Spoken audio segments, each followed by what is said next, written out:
నమస్తే మేడం. మీరు మీ ఫ్యామిలీ అంటే మాకు చాలా అభిమానం మేడం. మీరు ఇలా డైరెక్ట్ గా మాట్లాడుతున్నందుకు చాలా సంతోషంగా ఉంది. నమస్తే మేడం. నా పేరు విజయలక్ష్మి. పక్కన ఉండే గుడిసెట్పల్లి గ్రామము. నిజంగా చాలా అభిమానం మేడం మీరంటే. యాక్చువల్ గా ఈ రోజే ఫస్ట్ టైం మీటింగ్ డైరెక్ట్ గా చూస్తా ఉంటాను నేను.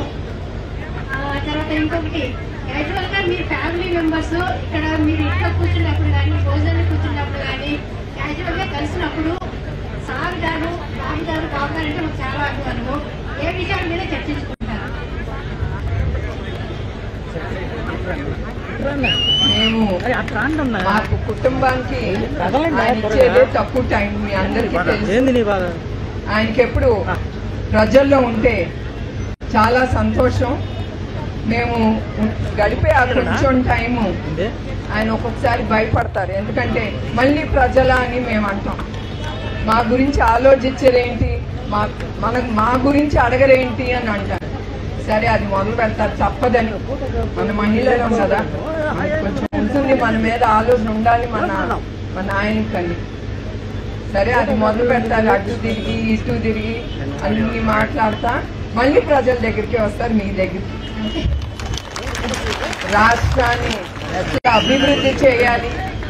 ఏమి తీసుకొస్తే మహిళలకు కానీ, యూత్, యంగ్స్టర్స్, ఎందుకంటే వాళ్ళే నెక్స్ట్ భావి తరాలు మన దేశాన్ని ముందుకు తీసుకెళ్లేది యంగ్స్టర్స్. వాళ్ళకి ఏం తెస్తే బాగుంటుంది.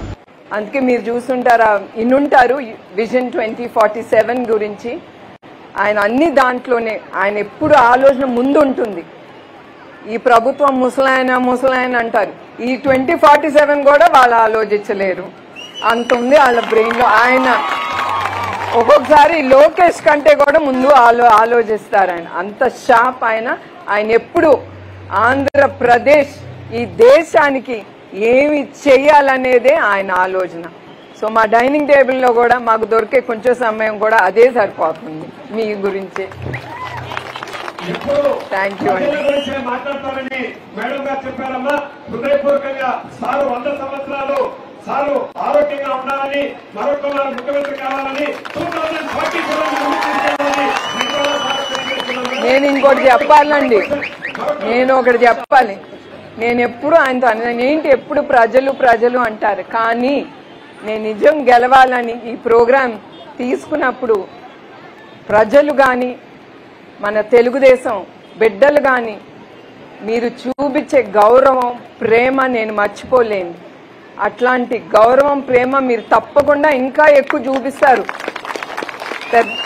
చంద్రబాబు నాయుడు గారి మీద. మరి నాకే ఇప్పుడు చాలా సంతోషంగా ఉంది. మీ అందరి గురించి ఆలోచిస్తాను. ఉన్న 10 నిమిషాలు ఆయనతో పొద్దున్న మాట్లాడేటప్పుడు మీ గురించే మాట్లాడతాను. సో ఆయన ఇంకెంత ఆలోచించాలని అనుకుంటాను నేను. ఆయన మీ గురించి ఆలోచించడం 24 గంటలు నేను తప్పు కాదు, నేను తప్పు చేశానేమో అని అనుకుంటాను అప్పుడప్పుడు. ఆయనకి అడ్డం పడి.